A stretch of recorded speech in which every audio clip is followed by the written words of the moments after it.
کرام السلام علیکم ورحمۃ اللہ وبرکاتہ۔ مولا صلی وسلم دائماً ابداً علی حبیبک خیر الخلق کلہم۔ ناظرین،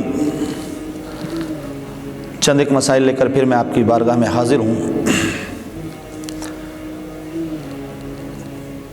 پہلا مسئلہ نماز جنازہ۔ نماز جنازہ ایک فرض کفایہ ہے۔ بستی میں سے اگر کسی ایک شخص نے بھی نماز جنازہ ادا کر لی تو سب کے ذمے سے ساقط ہو جاتی ہے، اور اگر کسی نے نہیں پڑھی تو سارے بستی کے لوگ گناہ گار ہوتے ہیں۔ نماز جنازہ کا طریقہ یہ ہے کہ آپ اگر جماعت سے ہیں تو جماعت سے پڑھتے ہیں تو ایک امام متعین ہوتا ہے جس کو ولی اجازت دیتا ہے۔ میت کا ولی کی اجازت کے بغیر کسی نے اگر نماز جنازہ پڑھی تو وہ نماز فاسد کر سکتا ہے۔ لوگ تنہا بھی نماز پڑھتے ہیں یکے بعد دیگرے، لیکن اگر میت کا جو ولی ہے یعنی مالک ہے، اگر اس نے نماز پڑھ لی تو اس کے بعد کسی کے لیے نماز پڑھنا جائز نہیں ہوتی۔ اس کا طریقہ یہ ہے کہ آپ نماز کے لیے کھڑے ہوں، صفیں جس طرح سے بندتی ہیں نمازوں میں، دیگر نمازوں میں اسی طریقے سے اس میں بھی صفیں باندھی جاتی ہیں۔ حکم یہ ہے کہ 3، 5، 7 یعنی کہ تاپ اعداد کے حساب سے صفوں کو بنایا جائے۔ اس میں تھوڑا فرق ہے دوسری نمازوں میں۔ اس میں 4 تکبیریں یہ واجب ہوتی ہیں، ضروری ہیں، فرض ہیں جو نماز جنازہ کے لیے، جس کے ساتھ نماز جنازہ جن تکبیروں کو اگر تکبیر نہ کہی گئی تو نماز جنازہ ہوگی نہیں۔ پہلی بار تکبیر کہہ کر ہاتھ اٹھا کر نیت باندھی جاتی ہے، اور اس کے بعد ثنا پڑھی جاتی ہے۔ اگر آپ کو ثنا یاد ہے، جو نماز جنازہ میں صرف ایک لفظ کا فرق ہوتا ہے، جیسے سبحانک اللہم و بحمدک و تبارک اسمک و تعالی جدک و جل ثناؤک و لا الہ غیرک۔ اگر آپ کو یہ یاد نہیں ہے تو آپ وہی ثنا پڑھ سکتے ہیں جو آپ دیگر نمازوں میں ثنا پڑھتے ہیں۔ اس کے بعد دوسری تکبیر ہوتی ہے اللہ اکبر۔ پھر اس کے بعد آپ درود ابراہیم پڑھیں۔ اس میں بھی تھوڑا سا فرق ہے، لیکن وہ غالباً اکثر عوام کو یاد نہیں ہوتا، تو اس کے لیے حکم یہ ہے کہ آپ وہی درود ابراہیم پڑھ لیں جو نمازوں میں درود ابراہیم پڑھا جاتا ہے۔ اس کے بعد پھر اللہ اکبر، تیسری تکبیر ہوئی، اور چوتھی تکبیر کے لیے پھر اس کے بعد اگر میت بالغ ہے تو مرد، عورت، جوان، لڑکی، لڑکا سب کے لیے دعا ایک ہی ہوتی ہے، اس کو پڑھا جاتا ہے۔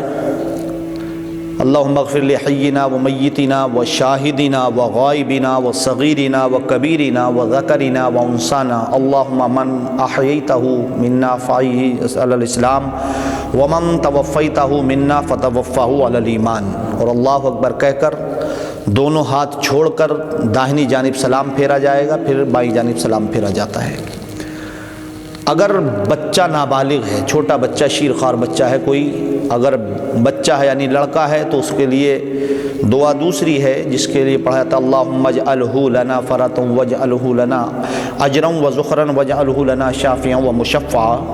اور اگر وہ لڑکی ہے تو اس کے لیے اللہم اجعلھا لنا فرۃ واجعلھا لنا اجرا وذخرا واجعلھا لنا شافعا ومشفعا۔ لیکن اگر آپ کو یہ کوئی دعا بھی یاد نہیں، نماز کا طریقہ یاد نہیں، تو حکم یہ ہے کہ آپ امام کے پیچھے خاموش ہی کھڑے رہیں۔ صرف تکبیر، جب امام کہے تو تکبیر آپ بولتے رہیں۔ امام پڑھ رہا ہے، آپ کو بھی اللہ تبارک و تعالیٰ اس جنازے میں شرکت کا ثواب عطا فرما دے گا۔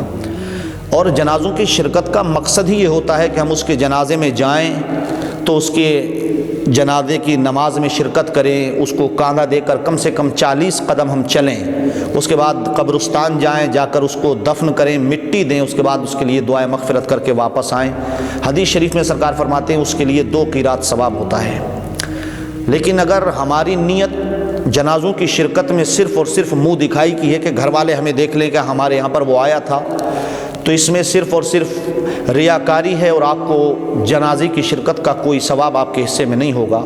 اس لیے عزیزان محترم، میں گزارش کروں گا کہ آپ حضرات خلوص نیت کے ساتھ، اس لیے مومن بھائی کا آپ پر حق ہے کہ آپ اس کے لیے دعائے مغفرت کریں۔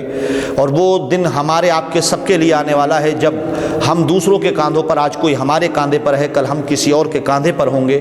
جب ہم کسی کے لیے دعائے مغفرت کریں گے تو کوئی ہمارے لیے بھی دعائے مغفرت کرے گا۔ اس لیے ہمیں چاہیے کہ ہم جنازوں میں جہاں بھی جائیں وہاں شرکت ضرور کریں۔ بہت سارے لوگوں کو دیکھنے میں آتا ہے، بہت سے لوگ نماز جنازے کے ساتھ آتے ہیں، نماز جنازہ ہوتی ہے دور بیٹھ جاتے ہیں، ان سے کہتا ہے جنازے میں شرکت کریں، نعوذ باللہ من ذالک، وہ لوگ کہتے ہیں کہ ہم پاک نہیں ہیں۔